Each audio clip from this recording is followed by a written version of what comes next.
Mesdames et messieurs, bonsoir. Ravi de vous retrouver et soyez les bienvenus dans ce flash d'informations sur People TV.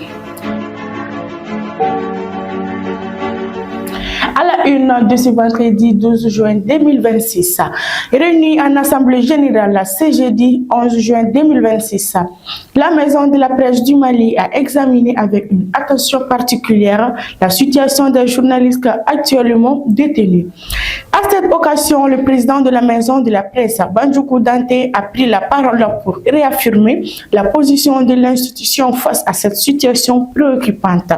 Dans son intervention, il a lancé un appel à l'unité, à la solidarité et à la cohésion au sein de la corporation, tout en privilégiant la voie du dialogue pour les recherches de solutions. La rencontre a également permis aux professionnels des médias d'échanger sur les défis auxquels la presse est confrontée et de réitérer leur attachement au principe de liberté, d'expression et d'exercice du métier dans le respect des lois en vigueur. Le ministre de l'Industrie et du Commerce, Moussa Alassane Diallo, a précisé ce jeudi la 24e réunion concertation sur les hydrocarbures en présence des représentants de l'État et des acteurs du secteur pétrolier. À l'ouverture des travaux, le directeur général du commerce a présenté la situation de l'approvisionnement du pays en produits pétroliers. Selon les données communiquées, 664 citernes représentant un volume total de 31 032 000 litres ont été réceptionnées entre le 1er et le 7 juin 2026. Pour la période du 8 au 11 juin 2026, 711 citernes ont été enregistrées pour un volume global de 32 980 000 litres. Le convoi du 9 juin était composé de 303 citernes d'essence, 336 citernes du gazole, 40 citernes de fuel, 2 citernes de gaz butane et 5 citernes de jet A1.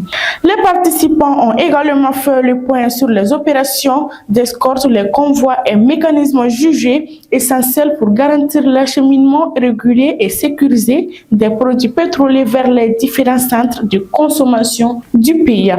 Face au contexte international marqué par des tensions géopolitiques persistantes, le ministre Moussa Alassane Diallo a invité les acteurs du secteur à redoubler les vigilances afin de préserver la stabilité de l'approvisionnement national en hydrocarbures.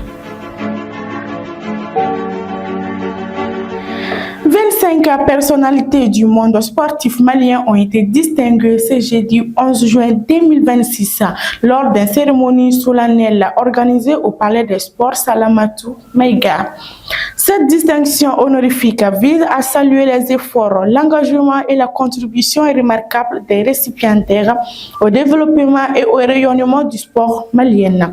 La cérémonie a réuni plusieurs acteurs du mouvement sportif ainsi que des autorités venues rendre hommage aux lauréats. Ismaël Diallo, premier vice-président de l'Assemblée nationale, a annoncé ce vendredi sa démission de ses fonctions. Dans une déclaration, il a indiqué que cette décision est guidée par un sens de responsabilité et de respect de ses engagements.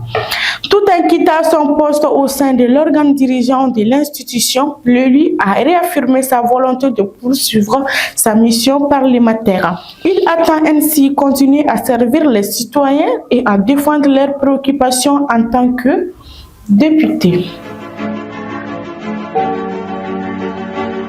Et voilà, mesdames et messieurs, ceci met fin à ce flash d'informations que j'ai eu l'honneur de vous présenter. Merci de l'avoir suivi et à la prochaine.